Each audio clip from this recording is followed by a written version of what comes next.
again, congratulations to you. Before the primary, of course, the circumstances were different for you, but there was that payment of, I mean, the forms, 5,000 CDs, I believe, 40,000 filing fee. That's in addition to perhaps monies that you have to give to the grassroots people for mobilization and filing at the Electoral Commission. What for you were the financial dynamics as well? Thank you so much. Good evening to our viewers, and good evening to the people of Tamale Central, my constituency. I think, first of all, I want to start with the background that democracy is very expensive. It's an expensive enterprise, one. But two, politics and money is like Siamese twins. They are conjoined at a very critical point that if you are not careful and you want to separate them, you may undermine the entire democratic processes. But if you leave it to continue maybe in a certain direction, it could also cause a lot of harm. Now, politics is expensive in the sense that, specifically democratic or electoral politics, in the sense that the average voter is increasingly becoming more expensive to reach. And every election have cost dynamics or implications, including the fact that in our electoral politics now, we have to provide security. Provision of security for elections is very expensive. Who has to provide that? Definitely the state. Okay. Two, we build capacity of electoral officers that we use. And you know our electoral commission mostly relies so much on what? Part-time or temporary workers to be able to do that. We also remunerate those who do the work. And we are now in a digital world where digital infrastructure is also required. So all these things largely makes elections technically more expensive and our democracy. However, if we look at elections and money from this perspective, it is a necessary evil, and the bills usually come as part of government budget to run it. But when we look at money or monetary influence or inducement becoming the political tender to occupying a political office, then it becomes a serious, difficult challenge on the other hand. So the distinction I want to make is the fact that elections or democracy as a system of government is expensive, and a lot of resources are required to be able to run them. But the other bit of it is that where monetary inducement or influence or people's pockets becomes the political tender for them to occupy political office, it now becomes an offense and a crime, and a very difficult challenge that we must deal with. Over the years, the triggers of monetization in our politics, in the second way that I have defined it, which is actually the concern of a lot of people. Fantastic, is the fact that it's a demand and supply thing, to be honest with you.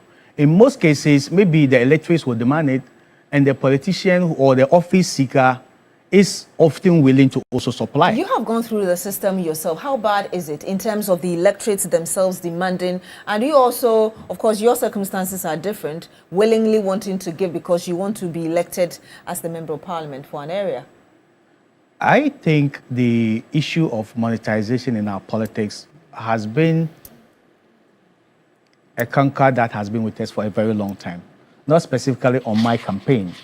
And if you look at the work that the CDD and the Westminster Foundation for Democracy did, it points to just what my colleague has referred to. But I think the idea has to do with the fact that it is an issue of demand and supply, one, but also two, one of the serious drivers of this monetization has to do with what? Our delegate system. You know, we run a very narrow elections before the major elections. And people assume that because the delegate system is a very few group of kingmakers, it is very difficult for you to be able to pay your way out of that particular election and then win, especially in highly competitive constituencies where you know that the election is just the primary. So when you are contesting, say, on the ticket of the MPP, say in Ashanti region, or the ticket of the NDC, say in Volta region, the actual election is the primaries and not the major elections. So you just have to transcend that. But there's also the idea that we have technically an election overload in our body politic, the electoral cycle overload. Like Kojo mentioned, you start with branch elections, you move to constituency level elections, you move to regional level elections. So even the primaries, because if I have an intention of contesting for a flag bearership in the political party, my electoral veto starts with who becomes what? The polling station officer or the branch executive of my party. And it rises up to who becomes what? The ward coordinator or the constituency executives, up to who becomes what? The regional executive and the national executives, because they all have a role to play. So all of them will have to be sorted financially. That's what you're saying?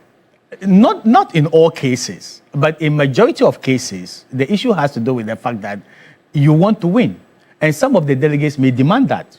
And if you have your offer, where that becomes the norm of the game, it becomes very difficult for successful democracy to triumph. I want to ask you this before I get the preliminary thought as well of Madam Mariada, and then we'll move on to really what we need to do to fix the problem. You talked about the fact that we have a delegate system that seems to kind of force people to behave in a particular way, i.e. being corrupt to pay their way out of the... in order to become what they want to be politically. But we also have electoral college in US, so it's not just Ghana that is, has that kind of privileged individuals who are going to select somebody. I didn't say the delegate systems leads to people being corrupt. I said the delegate systems creates the impression that if you are able to win, especially in a highly competitive elections where the major election is the delegate or the primaries, then people see that it is very easy for you to be able to pay just a few group of people, if that's what they demand and you can afford, to be able to win. But the idea is that some political parties in this country even propose the reform of expanding the electoral college system, because they think the fewer the merrier. Or because they are very few, it's very easy thinking that you can pay them off. If it's a very large board of people, it becomes very costly to be able to do that. And you either stop doing it or you have to spend so much money to be able to do it. So there have been reforms in the past that seeks to expand the delegate system, even take out completely the delegate system, and allow the entire membership of the political party to vote in the primaries. And then subsequently, when you win, then you go and contest the elections. The challenges that has often associated with reforms like that is the fact that it makes the cost of elections very, very expensive, especially where it is in a competitive election. The first amount of spending you have to do is to try to win the primaries. And if the primaries is not a restrictive kind of processes like the delegate system, it means you are paying all your party members who are in good standing and are qualified to vote. Then after that, you now go and contest the main elections and you have to pay the entire constituency members again. So it doubles the cost of running elections. That has been the bane of reforms like that has been pushed in the past. But the understanding is also that if the delegate system is very narrow, it makes sense that people are able to pay them if they want to do that, to be able to emerge winners for the as parliamentary candidate and eventually contest the elections. So it's a kind of two-way game. The cost. So do we have to accept that politicians are willing to pay twice the cost of winning primaries and also national elections? If they do that, how are they going to pay back the cost that they have incurred?